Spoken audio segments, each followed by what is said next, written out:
माय माऊली नमस्कार. श्री विष्णू पुराण कथासार अभिवाचन करत आहे. अंश 1 अध्याय 9. पराशर सांगू लागले, मी मरीची ऋषींकडून या बाबतीत जे ऐकलेले आहे ते आता तुला सांगतो. कोणी एकेकाळी शिवावतार दुर्गासमुनी फिरत असताना त्यांनी एक विद्याधारी पाहिली. तिच्या हातात एक फुलांचा हार होता.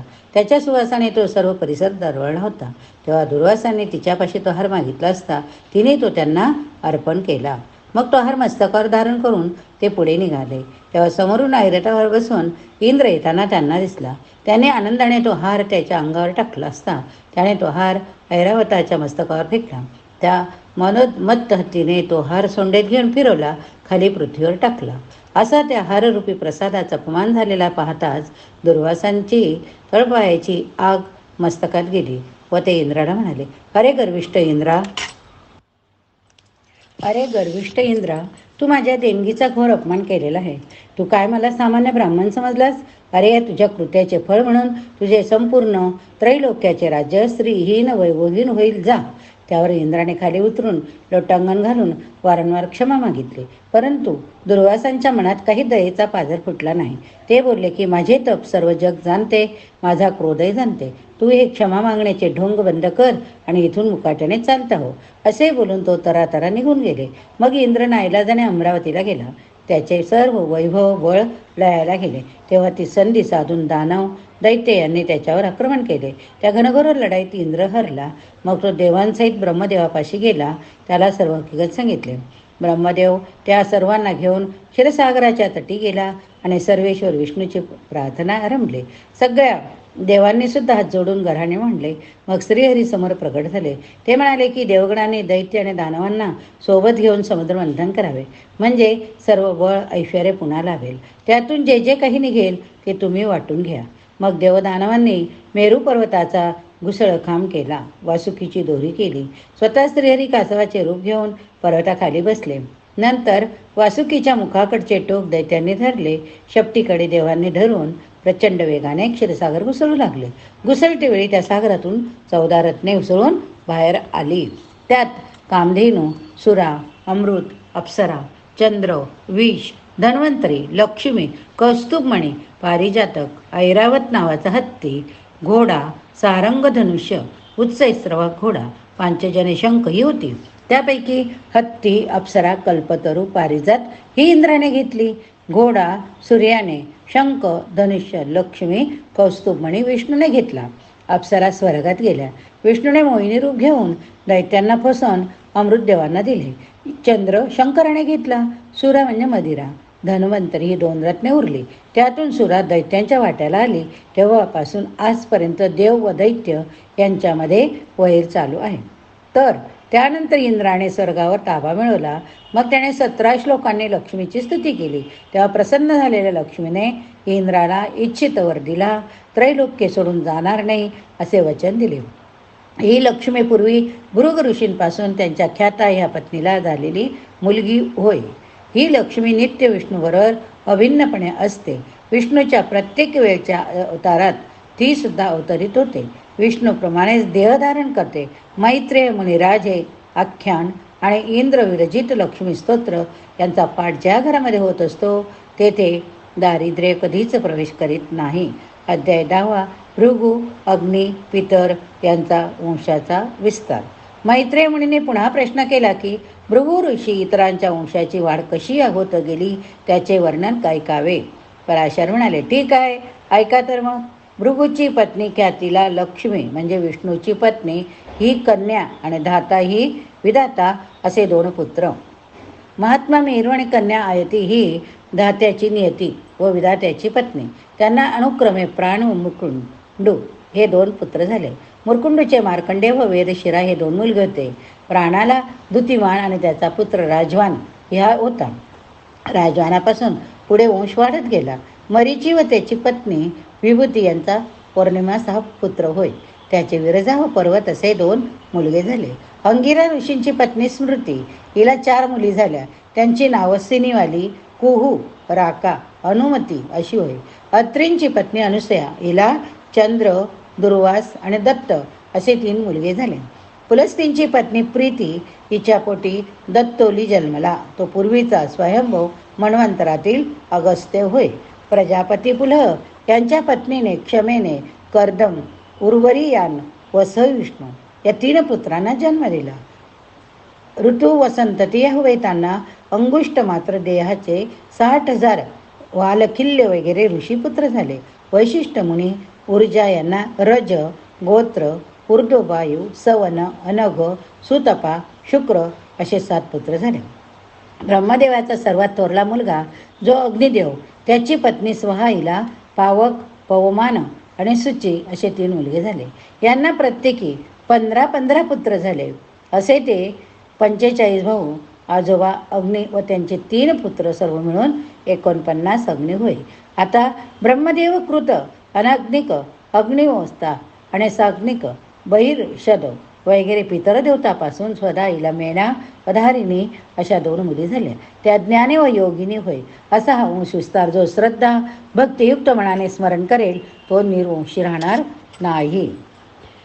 झाले सर्व देवदेवता.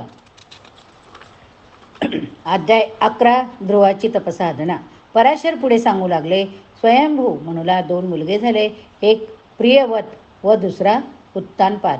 उत्तानपादाला 2 बायका होत्या. एकीचे नाव सुनीती, दुसरी पट्टराणी होती, तिचे नाव सुरुची. ती राजाची आवडती. तिला उत्तम नावाचा एक पुत्र. सुनीती ह्या नावट्या पत्नीला ध्रुव नावाचा एक पुत्र.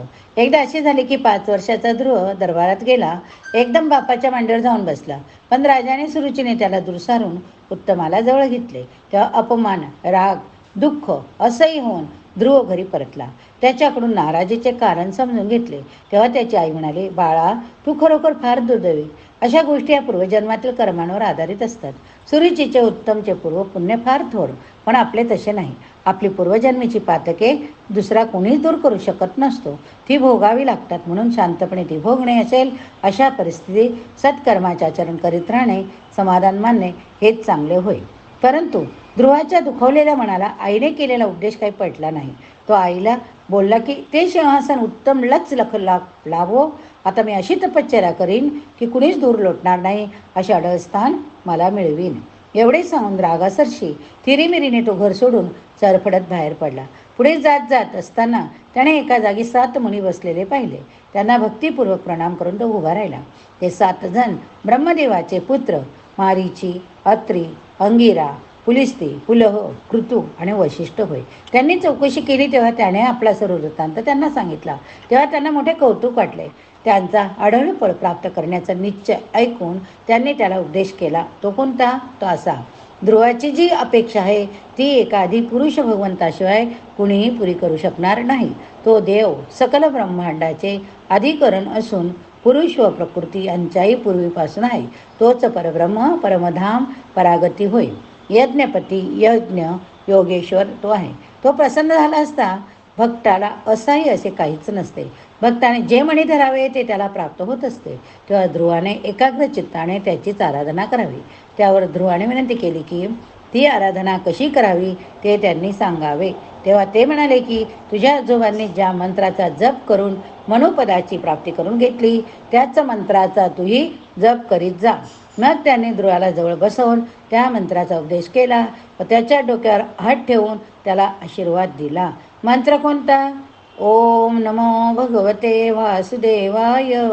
ओम नमो भगवते वासुदेवाय. ओम नमो भगवते वासुदेवाय. ध्रुवाने सर्वांच्या पायावर मस्तक ठेवून प्रणाम केला आणि तो तेथून निघाला. अध्याय 12. ध्रुवाला वरदान मिळते. ध्रुव पुढे जात मधुवन नावाच्या क्षेत्री येऊन पोचला. ते क्षेत्रानंतर शत्रुघ्नाने मथुरा नावाने पुन्हा वसवले. तेथे एक उपद्रवरहित असे स्थान पाहून ध्रुवाने आसन मांडले आणि तो मनोमन ध्यानयुक्त जप करू लागला. जसजसे त्याचे तप वाढत चालले तसतशी विश्वात खळबळ माजत चालली. पंचमहाभूताचा तोल सुटू लागला. सप्तलोकात सर्वजण चिंतानूर झाले.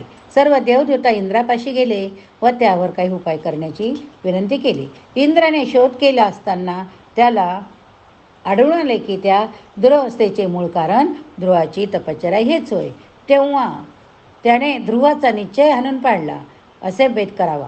नाना प्रकारचे उपाय योजून त्याने अनेक विघ्न निर्माण केली व ध्रुवावर सोडले. त्यासाठी देवता, राक्षस वगैरे सर्वांचे सहाय्य घेतले.